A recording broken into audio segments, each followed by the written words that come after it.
அனைவருக்கும் அன்பு மிகுந்த வணக்கம். செல்வராமாயணம் என்னும் 20,000 இலக்கண பாடல்களும் இலக்கிய சுவையும் கொண்ட புதிய ராமாயண காவியத்தை புனைய வைத்த என் இறைவன் ராமனை நன்றியுடன் வணங்கி மகிழ்கிறேன்.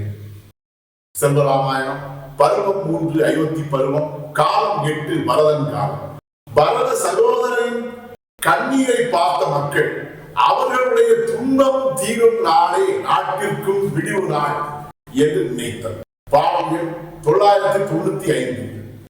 கடமை செய்த கண்களிலே கண்ணீரின் முற்றுகளில் உடைந்தெங்கும் ஆறுகளாய் ஓடுதளம் பார்த்தவரோ அடர் துன்பம் அவை நீங்காது அலறு துன்ப தோற்றமெல்லாம் விடைபெறும் நாள் நாட்டிற்கும் விடிவின் நாள் என்றனரை. இதுவே 995வது பாடல்.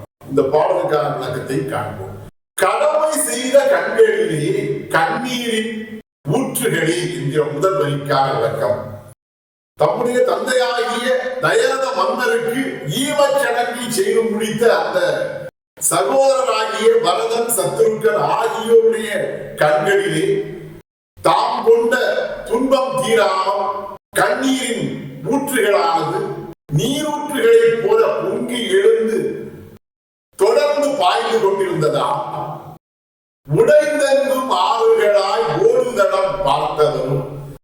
ஆறுகளில் வெள்ளப்பெருக்கு ஏற்படும் போது அந்த வெள்ளப்பெருக்கினால் ஆற்றில் நீர் போக்காது அங்குமிங்கும் உடைந்து வெளியேறி எல்லா திசைகளிலும் நீரானது பரவுவதை போலவே அந்த சகோதரருடைய உள்ளத்திலும் இருந்த துன்பத்தின் காரணத்தால், தந்தையின் மரணத்தால் ஏற்பட்ட அந்த துன்பத்தின் காரணத்தால் அவர்களுடைய கண்களில் பொங்கிய அந்த கண்ணீரும் ஆறுகளில் உடைப்பு ஏற்பட்டு தண்ணீரானது பரவுவதை போலவே அவர்களுடைய முகப்பரப்பெங்கும் பரவி அந்த முகப்பரப்புகளிலே அந்த கண்ணீர் ஓடிய அந்த தடங்கள் யாவையும் பார்த்த கோசல நாட்டு மக்கள் யாவரும் அடர் துன்பம் அவை நீங்காது அடரு துன்ப தோற்றமென்றார்.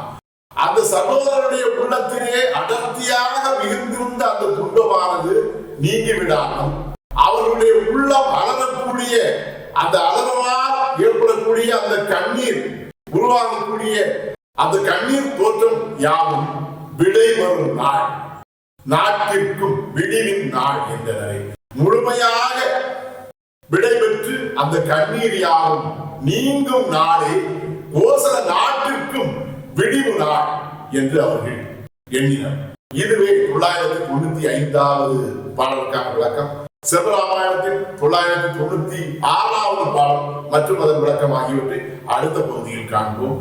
இறையருளால் அடியே இயற்றிய நல்லதோர் இலக்கியத்தையே செல்வராமாயண காவியமாக உங்கள் முன் தொடர்ந்து வழங்கி வருகிறேன். உங்கள் அன்பையும் ஆதரவையும் தொடர்ந்து தந்து இந்த புதிய ராமாயண காவியத்தை அனைவரிடத்திலும் கொண்டு சேர்க்குமாறு உங்களை அன்போடு கேட்டுக்கொள்கிறேன். அனைவருக்கும் நன்றி, வணக்கம்.